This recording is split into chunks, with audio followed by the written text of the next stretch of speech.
Hola, buenas noches a todos, bienvenidos de nuevo a este pequeño rincón del cinéfilo.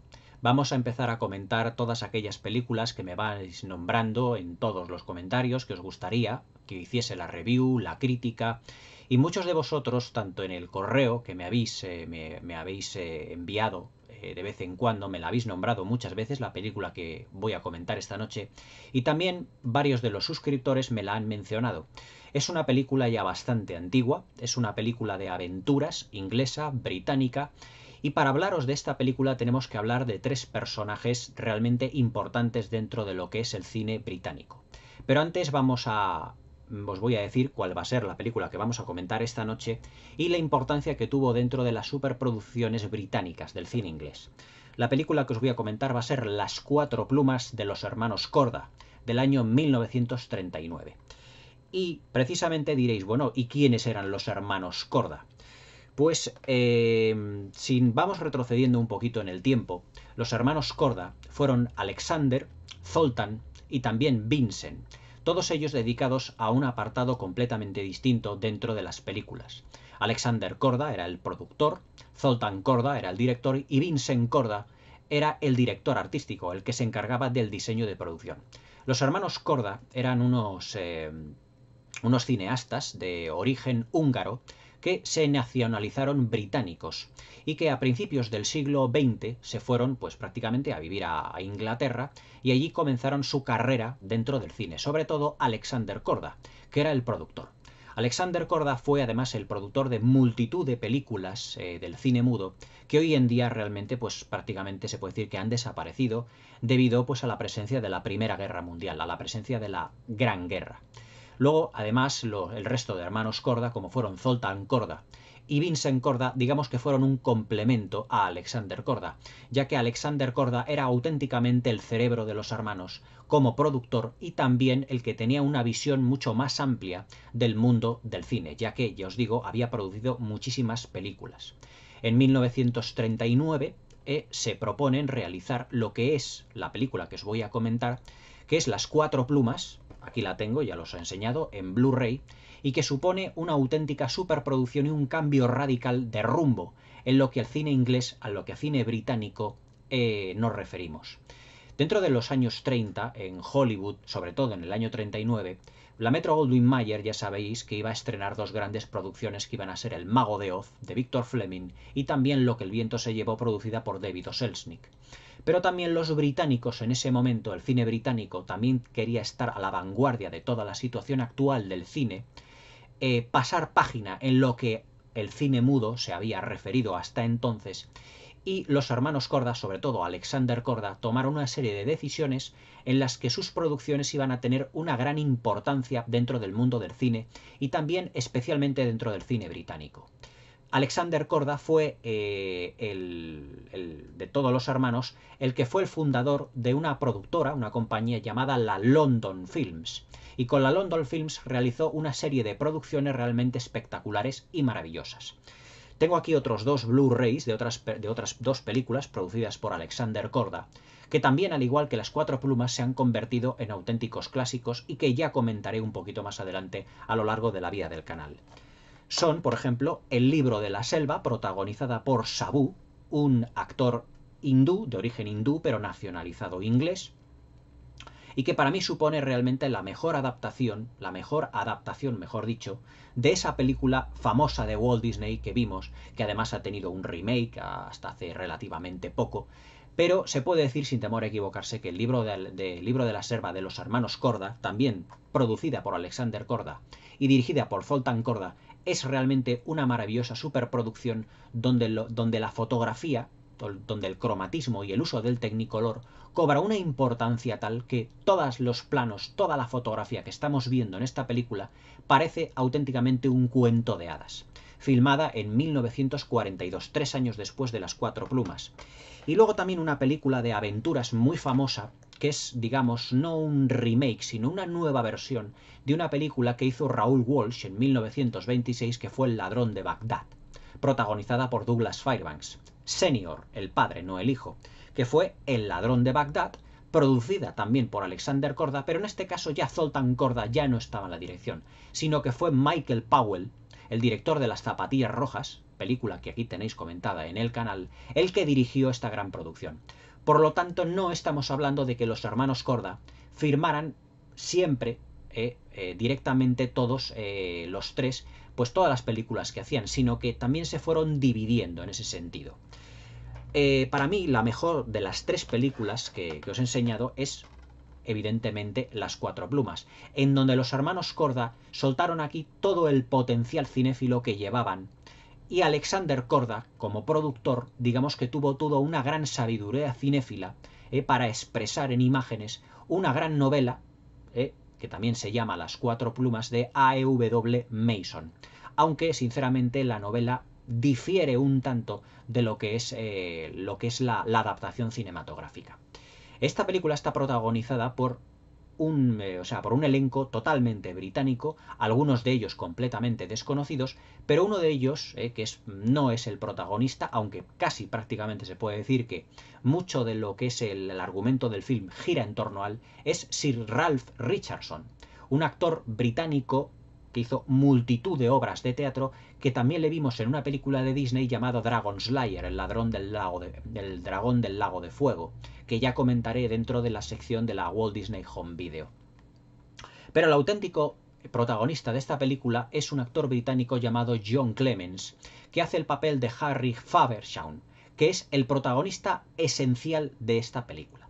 Para entender realmente Las Cuatro Plumas como materia argumental e históricamente, tenemos que incluso no cambiar un poco nuestra mentalidad, porque nos vamos a situar en la Inglaterra victoriana, en la época colonial, es decir, cuando Inglaterra, o mejor dicho, Gran Bretaña, el Reino Unido, tenía un gran imperio, no un gran imperio, lo que ellos decían, tenían muchísimas colonias a lo largo de todo el mundo, y sobre todo, a lo largo del mundo y sobre todo en África, en Egipto, lo que era el Sudán.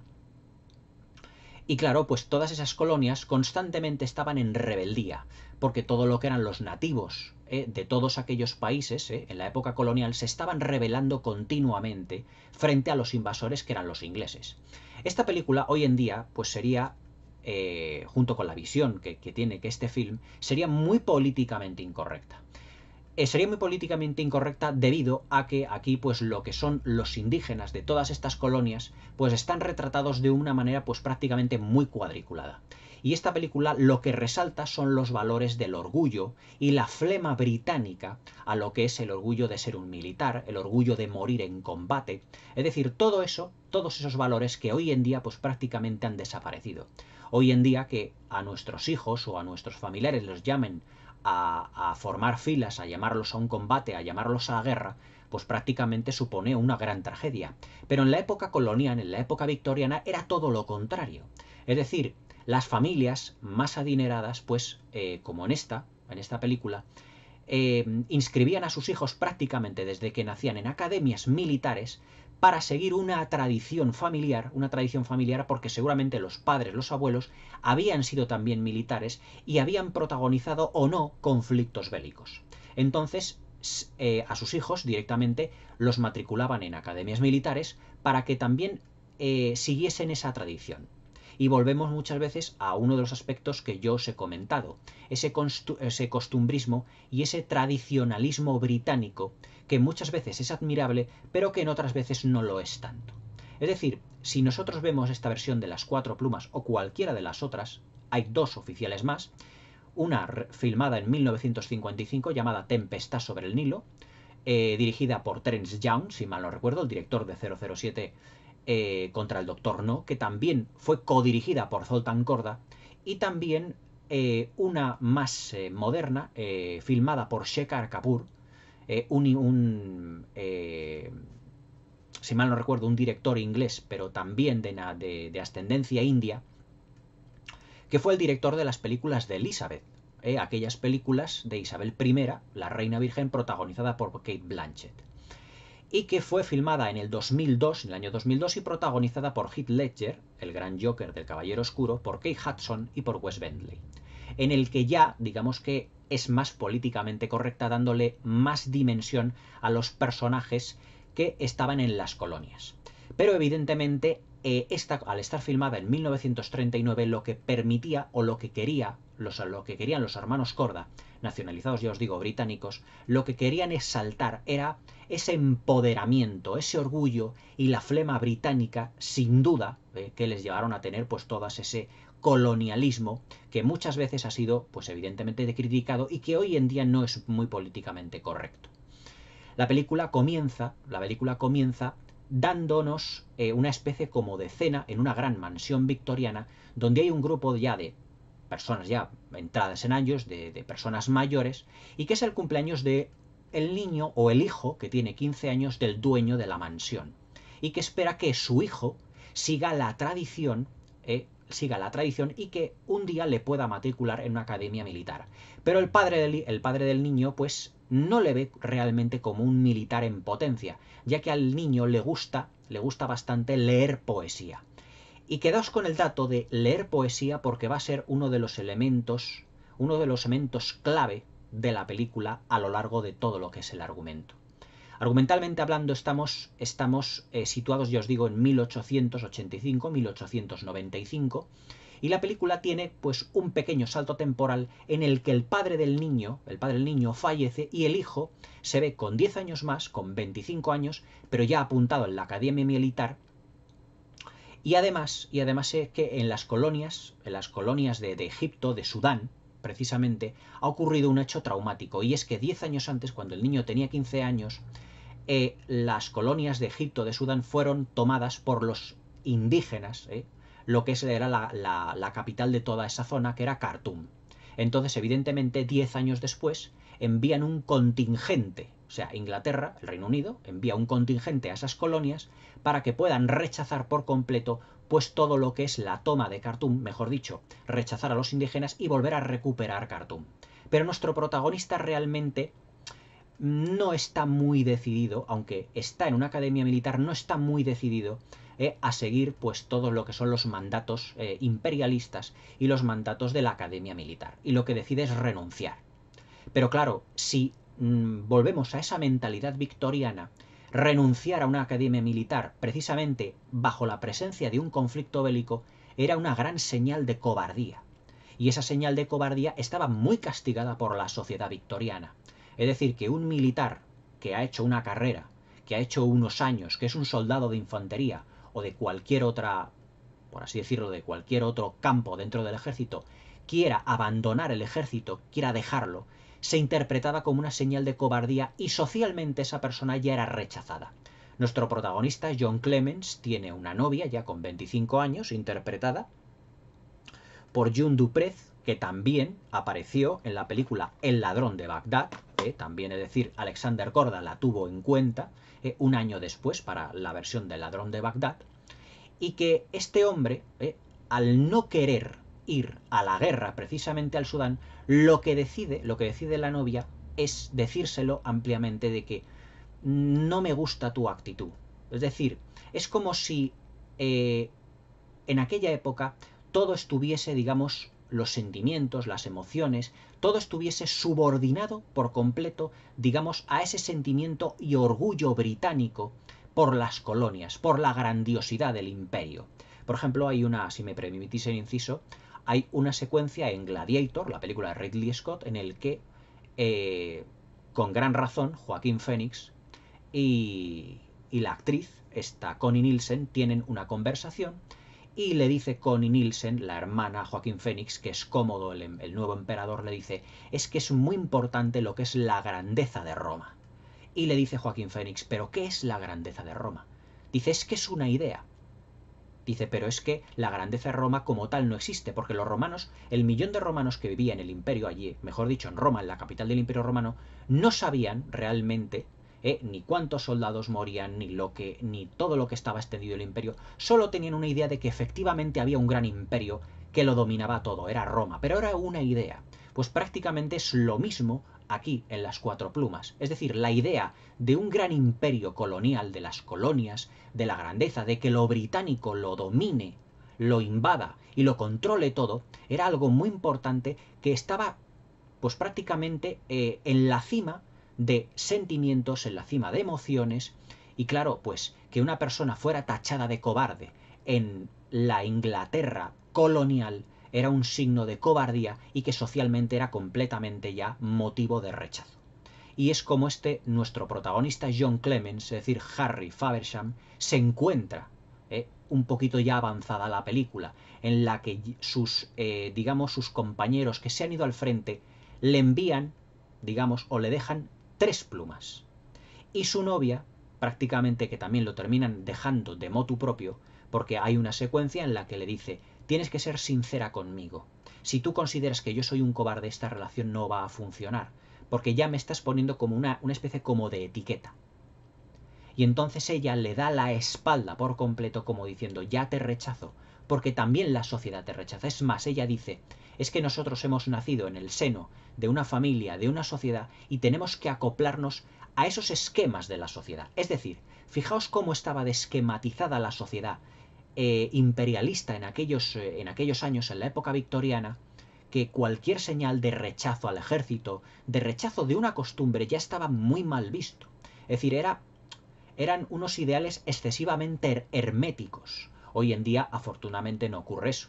El ejército es profesional, en aquella época también lo era, pero si tú renuncias al ejército o renuncias a esto o renuncias a lo otro, nadie te va a tachar realmente de cobarde, sino porque tú tienes otros ideales o porque realmente no es que no valgas para ello, sino que no tienes una motivación para dedicarte a eso, que es lo que le ocurre al personaje de Harry Faversham, interpretado por John Clemens, nuestro protagonista. No es que él sea un cobarde, es que él no tiene la idea del imperialismo realmente tan sumamente agrandada. Es más, en el principio de la película, en esa gran cena que vemos, en el que el padre está rodeado de ingleses victorianos ya entraditos ya en años, pues evidentemente están hablando pues de combates, de la gloria de la guerra, de la gloria de morir en combate, y hablan pues de multitud de cosas que para un chico, un niño de 15 años, pueden ser muy impresionables, porque dice: no es que yo estuve en combate y le atravesé el cuello a un hombre en el que sangró mucho. Hay un general que está interpretado por, si me permitís un momentito, por Aubrey Smith, que es en la película un antiguo general del ejército inglés, que les cuenta las 1001 batallitas que él tenía, que había tenido en una guerra contra Crimea, en el que decía: y yo envié a tantas personas a combate, envié a varias personas que tenían que llevar mensajes, una persona murió, otra persona perdió un brazo, otra persona perdió un ojo. Claro, todo eso para un chaval de 15 años que está constantemente viviéndolo, que está constantemente, ya no viviendo, sino oyendo todo eso, pues claro, para él es algo realmente muy impresionable y acaba cogiéndole realmente ahínco a todo lo que es el imperialismo, a todo lo que es ese orgullo. Es más, la presión del padre que tiene sobre el hijo es realmente muy fuerte, como se ve en los primeros momentos de la película. Argumentalmente, la película, en lo que se refiere a los diálogos, no tiene un diálogo gratuito, ya que todos quieren decir algo, todos tienen un significado, ya sea para reflejar la cobardía o la supuesta cobardía del personaje de John Clemens, o también para ensalzar el orgullo británico. Y claro, cuando a un niño prácticamente desde la cuna se le va metiendo unos ideales de una manera tan sumamente intensa en la cabeza, prácticamente se puede decir que acaba por odiarlo. Y él no es que sea una persona cobarde, es que lo que realmente no le importa, no le gusta, es ese gran colonialismo, esa idea de gran potencia del Reino Unido, sino lo que le gusta, lo que él quiere es ser feliz con su novia, casarse y llevar una vida normal. Este niño tiene un aliado que es un médico pues también de la clase alta a la que él pertenece, en el que le dice en una de las secuencias: si quieres un amigo, realmente aquí me tienes. Y no te preocupes porque todos estos ideales, todo esto, realmente no tiene por qué preocuparte. Tú puedes ser un militar, pero no tienes por qué presentarte para ir a la batalla, a la guerra. Todos esos son decisiones que tú tienes que tomar en cuenta. Es decir, digamos, este médico, este doctor, es como un poco la conciencia o el amigo que John Clemens debería de haber sido como su padre, pero que en realidad no lo es. Porque el padre está obnubilado por la grandeza del colonialismo y del imperio británico, y quiere que su hijo siga las mismas costumbres, pero lo que no cuenta es que su hijo rechaza realmente todo eso. 10 años después, ya con 25 años, como os digo, el hijo pues ya está en una academia militar, pero el hijo al morir el padre lo que hace es, y frente a la llamada de tropas para poder recuperar Khartoum y por lo tanto paliar todas las rebeliones que hay en las colonias, en el Sudán, lo que decide es dejar el ejército. Y es cuando ya os digo que sus compañeros, sus amigos, le envían esas 3 plumas por parte de Sir Ralph Richardson, que es uno de ellos, un amigo suyo, y los otros 2, que digamos que son más actores, que tienen un papel más secundario, pero sobre todo lo que más le duele es la pluma que le da su novia, realmente, porque ya la relación ha terminado. Él socialmente ya está como marginado por completo. Pero lo que nos encontramos argumentalmente es que este personaje John Clemens nos daremos cuenta de que no es en absoluto un cobarde. Todo lo contrario, él es mucho más valiente. Él se piensa, él vuelve a pensar y decir, ¿cómo poder yo ayudar a mis amigos, ayudar a mis compañeros, pero sin tener que entrar en batalla, sin formar parte del ejército? Este ejército que mi padre me lo ha metido constantemente en la cabeza prácticamente desde la cuna. Y lo que hace es involucrarse como infiltrado, siendo, por así decirlo, un indígena o una persona dentro de lo que es, los indígenas de las colonias británicas, para intentar contactar con sus compañeros y ayudarles como infiltrado en las filas del enemigo. Y es aquí cuando ya se produce la auténtica película de aventuras tan maravillosa que es Las 4 plumas. Formalmente, la base argumental es esa, es decir, la lucha entre un orgullo, el orgullo de los británicos, y la presunta cobardía del protagonista, que no es tal, ya que se revelará como el más valiente de todos ellos. Es más, luego veremos cómo ese orgullo británico irá cayendo por sí solo a lo largo de la película. Sir Ralph Richardson pues tiene un golpe de calor muy fuerte, se queda ciego, los otros 2 amigos son capturados y durante toda la película veremos todas las aventuras que tiene John Clemens, que tiene Harry Faversham, que se hace pasar, es más, debido a una interpretación, a una caracterización que le hacen, que le hacen precisamente cuando llega a Sudán, cuando llega a las colonias, cuando llega a Egipto, y que se hace pasar realmente por un indígena de ellos. Pero claro, él tiene en su cabeza un plan estratégicamente muy bien trazado, muy inteligente, para ayudar a sus amigos que seguramente, irremediablemente, caerán en combate. Es más, si no hubiera sido por la ayuda de John Clemens, es decir, por Harry Faversham, por nuestro protagonista, pues realmente todos hubieran fallecido. Todas las aventuras que vivimos a lo largo de la película son absolutamente fascinantes. Todos los detalles técnicos son sobresalientes. Tengo que destacar que además Zoltan Korda como director es un director muy elegante en lo que es la puesta en escena. Desde el primer momento vemos incluso un uso del Technicolor muy similar, muy parecido al que Hollywood estaba utilizando en las películas de aventuras, sobre todo en las de Michael Curtis, por ejemplo, Robin de los Bosques, sin ir más lejos, que se filmó un año antes, en 1938. Es decir, que aquí Zoltan Korda, los hermanos Korda, lo que pretendían en esta película eran competir realmente en cine de aventuras, pero ya no unas aventuras más, digamos, más lineales o menos complejas, o más de andar por casa, incluso más sencillas, como puede ser Robin de los Bosques, sino, digamos, dentro de su propio marco histórico, que eran las aventuras coloniales, potenciando, ya os digo, el orgullo y la flema británica que tenían en aquella época. Aunque claro, la película es del 39 y los hechos acontecidos son de 1895, es decir, casi 40 años antes. Pero claro, evidentemente, digamos que ese orgullo británico todavía estaba presente muchas veces en la sociedad, porque digamos que os puedo decir que los británicos son personas muy tradicionalistas, muy costumbristas, y que todo eso se aferran mucho a ese ideal. Incluso hoy en día, después de todo lo que hemos vivido con el Brexit, siguen diciendo ellos que el continente realmente es el que está apartado de ellos y que ellos son los auténticos europeos. O sea, fijaos cuál es el orgullo que siguen teniendo los británicos incluso a día de hoy. Pues imaginaos cuando eso había o estaba el Imperio Británico en la época victoriana, hace prácticamente más de 100 años.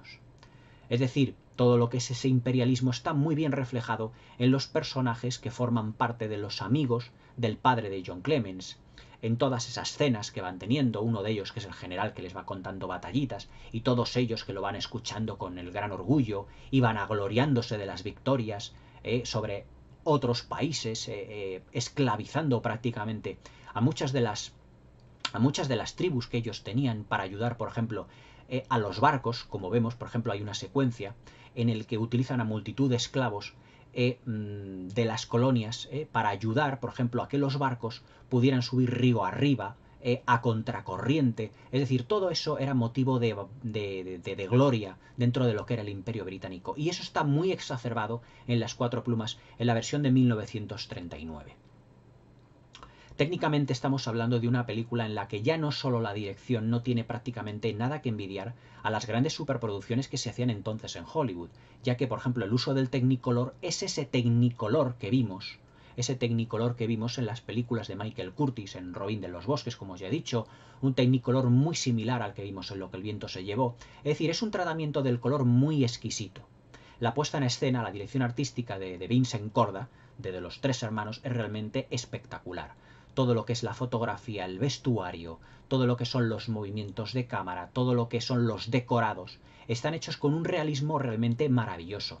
La película se filmó también, además de en un estudios en Londres, también se filmó en el Sudán. Es decir, como superproducción, los hermanos Corda se llevaron todo el equipo técnico a Sudán para filmar allí, para que fuera todo muchísimo más realista. La verdad es que el rodaje de esta película, de Las Cuatro Plumas, fue un rodaje para Alexander Korda realmente lleno de problemas, ya que era una producción muy ambiciosa para la época y para el cine británico entonces, que se estaba abriendo a competir con Hollywood, estaba abriéndose a competir con productoras como la Metro-Goldwyn-Mayer, que era realmente la mayor en ese momento, pues dominante del mundo del cine. Es decir, en ese mismo año, en el 39, se filma, o mejor dicho, se estrena Lo que el viento se llevó. Es decir, ¿qué producción podía competir con la producción de David O. Selznick? Hombre, Las Cuatro Plumas de los hermanos Korda no está a la altura de Lo que el viento se llevó y no está a la altura muchas veces de las grandes producciones del Hollywood clásico. Pero sí que tiene un halo de calidad realmente sobresaliente. Se puede decir que en sí misma es una obra maestra por todo el mimo, por todo lo que son las interpretaciones y la planificación que Zoltán Korda le dio a toda la producción. Los movimientos de cámara son prácticamente mínimos. Estamos hablando de una época en la que no existía el cinemascope. La película es en 1.33, es en formato 1.33, pantalla que es un cuadrado, pero que realmente son encuadres realmente extraordinarios y maravillosos. Es decir, el uso del Technicolor, por ejemplo, está más rebajado. No es tan fuerte como el uso del Technicolor o tan difuminado como pueda ser en Lo que el viento se llevó. Es un Technicolor más cuidado, es un Technicolor menos saturado, con menos contrastes, pero aún así muy llamativo, es decir, más realista, sobre todo en las secuencias de lo que son el desierto. Zoltán Korda se revela aquí como un auténtico maestro en lo que es digamos, en lo que es la dirección, en lo que son los extras, lo que son las batallas, entre lo que son el ejército británico, el ejército a caballo de lo que son los indígenas, los de Vilches, que se llamaban entonces, allí en el Sudán. Todo eso está rodado de una manera exquisita. Y poco o nada tiene que envidiar, fijaos lo que os voy a decir, poco o nada tiene que envidiar a cómo filmaba David Dean Lean las batallas en Lawrence de Arabia. Pero claro, Lawrence de Arabia es una película del 62, mucho más moderna. Pero si nosotros vemos Las Cuatro Plumas de la versión que os digo, del 39, ya nos podemos hacer una idea de cómo Zoltán Korda, cómo los hermanos Korda dominaban lo que era la dirección de las masas, es decir, la dirección de grandes cantidades de extras, todos ellos especialmente pues maquillados, todos con un diseño de vestuario realmente impresionante, imponente. Y la verdad es que hay un gran contraste en lo que son las secuencias de la época victoriana en Londres, todo ello filmado evidentemente en estudios, y lo que son luego lo que son los exteriores, que se rodaron evidentemente en el Sudán, con unas temperaturas extremas. Pero todo ello aderezado por una planificación y por unos movimientos de cámara muy, muy, muy suaves. Es decir, estamos en la época en la que los movimientos de cámara para nada eran pues lo que estamos acostumbrados hoy en día. Y como muchas veces os he ido diciendo cuando comento los clásicos, los directores, para no mover en exceso muchas veces la cámara, lo que hacían precisamente era planificar y estudiar, mimar cada detalle y cada encuadre para que todos los personajes pudieran moverse de una manera muy holgada. Los personajes están profundamente construidos y psicológicamente muy bien realizados. ¿Os acordáis que al principio de la crítica os he dicho que el hijo, John Clemens, nuestro protagonista con 15 años, leía poesía, cosa que al padre no le gustaba porque decía, no voy a poder hacer una carrera militar con ella? Pues si Ralph Richardson, cuando consigue, mejor dicho, cuando, por desgracia, él en ese golpe de calor que tiene, se vuelve ciego, es decir, pierde por completo la visión, él es repatriado a Inglaterra, pero claro, es repatriado debido a una ayuda de John Clemens, es decir, de nuestro Harry Faversham, que disfrazado, mejor dicho, por así decirlo, de indígena, lo que le va es ayudándole a superar una serie de obstáculos, como son una travesía gigantesca por el desierto, etcétera, y que luego que cuando llega a su casa, lo que aprende a leer precisamente con las manos es poesía. Es decir, fijaros, al principio de la película la poesía se veía como algo blando, como algo realmente que no generaba un orgullo dentro de la flema y el tradicionalismo británico. Sin embargo, este militar que ha quedado ciego utiliza la poesía como uno de los métodos para poder evadir su mente de todo lo que ha tenido que pasar y del trauma que ha generado quedarse ciego. ¿Dónde ha quedado entonces en esos personajes el orgullo británico frente al combate? Se queda en nada.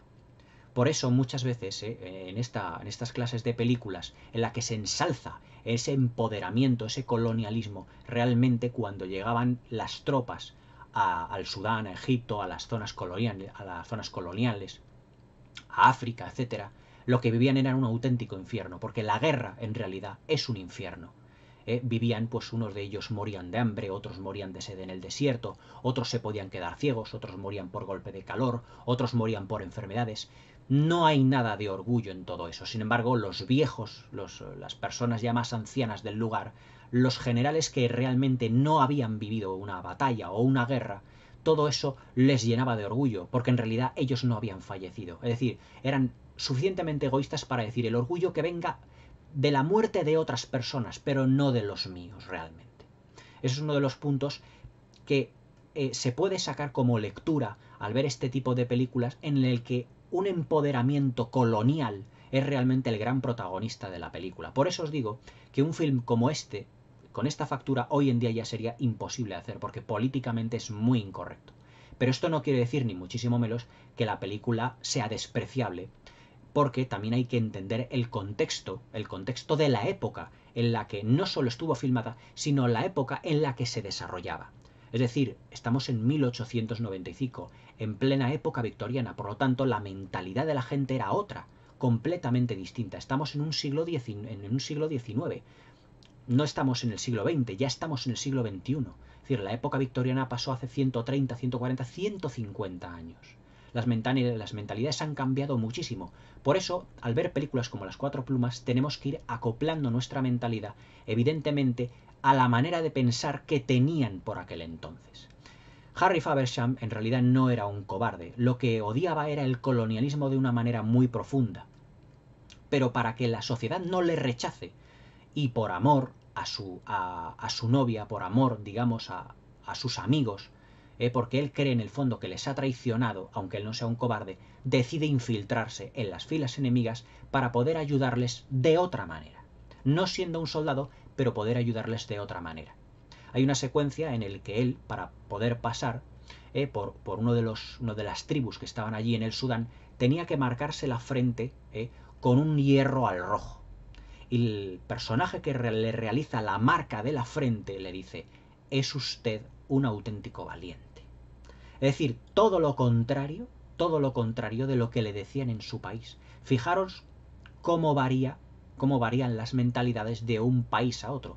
Cuando llega al Sudán, cuando llega allí y es marcado en la frente con ese hierro al rojo para que se haga pasar por un infiltrado, le dicen: es usted un hombre muy valiente. Sin embargo, su sociedad le está repeliendo porque es un cobarde. O sea, fijaos cómo cambian las mentalidades de países, de continentes, y según cómo sea el modo de vida.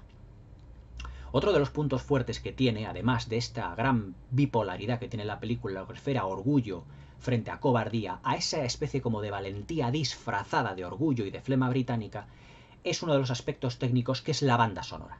La banda sonora está compuesta por Miklos Rozsa. Miklos Rozsa fue el compositor de una de las grandes partituras de la historia del cine, que fue la partitura que ganó un Oscar por Ben-Hur. Pero es que Miklos Rozsa también está presente en Las Cuatro Plumas, en El Ladrón de Bagdad y también en El Libro de la Selva. Es decir, Miklos Rozsa también era húngaro. Es decir, era de la misma nacionalidad o del mismo origen, precisamente, que los hermanos Korda. Y les ayudó en la preparación y en la composición de las partituras de estas películas. La verdad es que la banda sonora es realmente fabulosa de las tres, sobre todo la de Las Cuatro Plumas. Todos los aspectos técnicos de Las Cuatro Plumas son realmente sobresalientes. Todo lo que tenemos de dirección artística, o sea, Vincent Korda tuvo que realizar un gran esfuerzo a la hora de poder construir todos esos decorados, incluso en exteriores, como vemos una gran fortaleza, la batalla final, para liberar a todos los ingleses que han sido capturados precisamente por todos los indígenas de las colonias. Todo eso, las cárceles, lo que son las calles de la zona de las cárceles, todo eso es realmente un trabajo encomiable y muy perfeccionista en todo momento. Porque el Technicolor nos da, sobre todo en la edición en Blu-ray, un grado de detallismo muy exacerbado, muy detallista. Vincent Korda, la verdad es que se dejó prácticamente, se puede decir junto con Zoltán Korda, se dejaron los nudillos en cada plano de la película. Se dejaron alma, corazón y vida para darnos una producción inigualable, ya no solo para competir realmente con las producciones que se estaban haciendo de aventuras en Hollywood, porque evidentemente ello era un gran impedimento para que pudieran desarrollarse como cineastas, es decir, la competencia era muy grande. Pero la calidad que tiene el trabajo de Las Cuatro Plumas, la calidad que tuvo el trabajo de los hermanos Korda en esta producción realmente es encomiable. Ya no solo por la banda sonora, la puesta en escena, con ese maravilloso vestuario, y también hay que hacer una mención a la progresión de los personajes. Es decir, los personajes van evolucionando según los acontecimientos les van cambiando. Sir Ralph Richardson, por ejemplo, va ocultando pues toda esa frustración de haberse quedado ciego bajo la poesía, va ocultando su frustración con una falsa felicidad, que él dice, ya soy capaz de afeitarme, ya soy capaz de hacer un montón de cosas. Sin embargo, ya luego, cuando está en privado, dice, necesito ayuda para hacerlo todo. ¿Dónde ha quedado el orgullo británico en ese momento? Por eso os digo que es mucho más ese orgullo de cara a la galería y de cara a esa sociedad llena de cinismo y tan encorsetada de la época victoriana, que era admirable en algunos aspectos, yo lo sigo admirando, admirable en unos aspectos, pero que en otros era realmente muy detestable. Es decir, una persona que no quiera precisamente un militar, que no quiera involucrarse en un conflicto bélico, que lo quiera dejar, pero que estaba en la academia porque su padre lo requería, pero que al morir su padre ya no le ataba ningún conflicto familiar con él, ninguna atadura, decide abandonar el ejército, ya la sociedad ya le impone como un cobarde. Es algo realmente que actualmente ya sería completamente inaudito. Pero, como ya os digo, hay que ponerse en la mentalidad de aquellas gentes, de aquellas personas, de aquella alta sociedad británica de la época victoriana.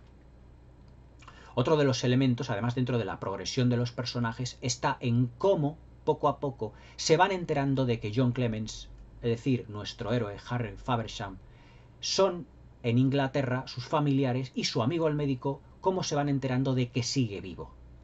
Porque todos sus amigos, sobre todo el personaje de Ralph Richardson, en una de las cartas que él tiene, una de los bolsillos que él tenía, llevaba una pequeña inscripción con la pluma que al principio de la película le deja, como diciendo, me has tratado de un cobarde, pues ahora yo te devuelvo la pluma. Pero es que claro, si Ralph Richardson se entera al final prácticamente de la película de que él está vivo, gracias a su amigo Harry Faversham, gracias a su amigo el actor John Clements, que él había sido el que durante toda esa travesía del desierto le había ayudado, pero que haciéndose pasar por mudo no le había dicho su verdadera identidad. Porque él lo que quiere es devolverle la pluma para que cuando él sea consciente, vuelva a Inglaterra, se dé cuenta del que realmente el que ha tachado de cobarde no lo es tanto. Es más, es mucho más valiente que todos ellos juntos. Es decir, Las Cuatro Plumas no es un alegato digamos, a la cobardía de una persona, sino que es un alegato a la valentía de un personaje tachado de cobarde, pero que en realidad no lo es tal, sino que es mucho más inteligente, mucho más cabal, y mucho más valiente que todo el resto de sus compañeros. Y todos sus compañeros se van dando cuenta de que realmente ese orgullo y esa flema británica frente al colonialismo era realmente una farsa. Hay una secuencia que cuando todos los soldados están desfilando para irse precisamente a Egipto, para irse a liberar Khartoum, pues hay algunos que están ya un poquito entrados en años y pues se despiden de su mujer, de sus hijos, y la mujer sabe que no volverá al marido. Y le dice, los niños te echarán de menos. Diciendo, no te preocupes, mujer, si yo voy a volver. Pobres ignorantes aquellos cuando llegaron allí, a Egipto, y ya os digo, los que no morían de insolaciones, morían atrapados o incluso morían en cárceles de los indígenas que los atrapaban como prisioneros de guerra y que morían de 1001 enfermedades, de fiebres altas, etc. Ese orgullo ya había desaparecido y ese colonialismo, ese imperialismo había quedado prácticamente disuelto en las arenas del desierto de Egipto. Las Cuatro Plumas es uno de los grandes clásicos de las películas de aventuras de todos los tiempos y sobre todo una de las mejores películas de aventuras dentro de lo que fue el panorama cinematográfico británico, recién estrenado lo que es el cine sonoro. Se han hecho otras versiones, ya os digo, posteriormente, dos oficiales, Tempestad sobre el Nilo y Las Cuatro Plumas del año 2002, pero la clásica, la buena, digamos la obra maestra, es la filmada y la realizada por los hermanos Korda en 1939, tanto Alexander en la producción, Zoltan Korda en la dirección y Vincent Korda en la dirección artística. Realmente tres grandes genios ya hoy en día inigualables, sobre todo por uno de los grandes que fue Alexander Korda, uno de los grandes productores de la historia del cine británico. Cuando ya comente posteriormente el libro de la selva, El ladrón de Bagdad o incluso otras producciones, ya os hablaré un poquito más de Alexander Korda. Pero apuntaros este nombre porque dentro de lo que es la historia del cine británico en particular y la historia del cine en general, Alexander Korda fue uno de los mayores productores de la historia del cine, sin lugar a dudas, que nos dio obras maestras del calibre de esta. Un pequeño apunte personal. Las Cuatro Plumas era, además, la película favorita de mi abuelo materno. Una grandísima producción, realmente que poco o nada tenía que envidiar a las grandes producciones que se hacían en Hollywood. Y la puesta en escena, la banda sonora, las interpretaciones, el guión y lo que es el desarrollo de los personajes no tenían nada que envidiar a las mejores producciones de la Metro-Goldwyn-Mayer, que era la gran productora de cine por aquel entonces. La London Films en Inglaterra poquito tenía que envidiarle dentro de un cine a lo mejor más encorsetado, más tradicionalista, más europeo, más británico, pero a la vez también más sosegado, más tranquilo, porque no tiene esta película el ritmo de las grandes producciones hollywoodienses. Es un cine europeo, es un cine más pausado, es un cine, como yo digo, más de personajes, es decir, más de sentimientos, más de emociones. Las emociones de la cobardía, la valentía, el orgullo, todo ello mezclado en un guión realmente fabuloso, en el que hay dos de los elementos indispensables para toda gran producción, ya no solo británica, sino producción, digamos, de todos los tiempos. Cualquier película de todos los tiempos. Primero, una puesta en escena sobresaliente y sobre todo una, ¿cómo os diría yo? Uno de los grandes puntales del cine o uno de los grandes aspectos del cine, y es que el cine es el arte de la interpretación, el arte de crear unos personajes. Los personajes de John Clements, de Aubrey Smith con sus batallitas, como si fuera una especie de abuelo cebolleta contando, que siempre contaba la misma anécdota y que al final de la película se revela de que la anécdota tenía variaciones porque él, digamos que había aportado algo de su orgullo británico, pero claro, como dice el dicho, y nunca mejor dicho, toda gran historia merece ser adornada. Pero claro, entre lo que es la verdad y lo que es la ficción, o lo que es la verdad y lo que es el orgullo de una persona, dista mucho. Dista mucho. Y todos los personajes de esta película están concienzudamente estudiados en diálogos en los que no sobra ni falta prácticamente ninguna secuencia. Todo está perfectamente entrelazado y todo funciona como un gran mecanismo de relojería.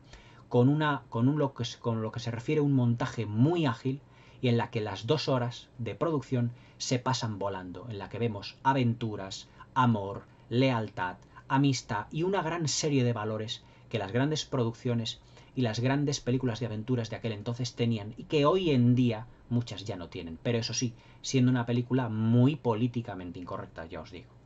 Pero los grandes valores que nos transmite en lo que se refiere al personaje de Faversham, en lo que se refiere a amistad, en lo que se refiere a sacrificio por sus amigos, en lo que se refiere a intentar recuperar el amor de su vida, es realmente admirable.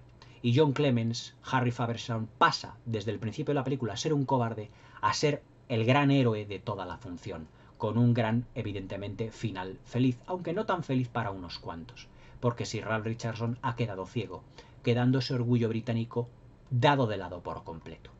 Las Cuatro Plumas, una auténtica obra maestra del género de aventuras de todos los tiempos. No las perdáis bajo ningún concepto. Ojo, la versión de los hermanos Korda, de 1939, de Alexander, Zoltan y Vincent Korda. Un trío realmente muy importante dentro de la historia del cine. Ya os seguiré contando grandes películas de este gran trío de productor, director y diseñador de producción, realmente sobresalientes en todos los aspectos. Las Cuatro Plumas, os dejo con ella. Espero que me hagáis comentarios aquí abajo, le deis acá a la campanilla, suscribíos al canal y así no os perderéis ninguno de mis nuevos vídeos. Si queréis que comentase Las Cuatro Plumas, aquí las tenéis, no os preocupéis porque en breve vendrán más películas que me habéis pedido, como puse en la pestaña de comunidad no hace demasiado tiempo. Las Cuatro Plumas de los hermanos Korda, una auténtica obra maestra del género de aventuras. Indispensable e imprescindible para cualquier buen cinéfilo. Hasta mañana.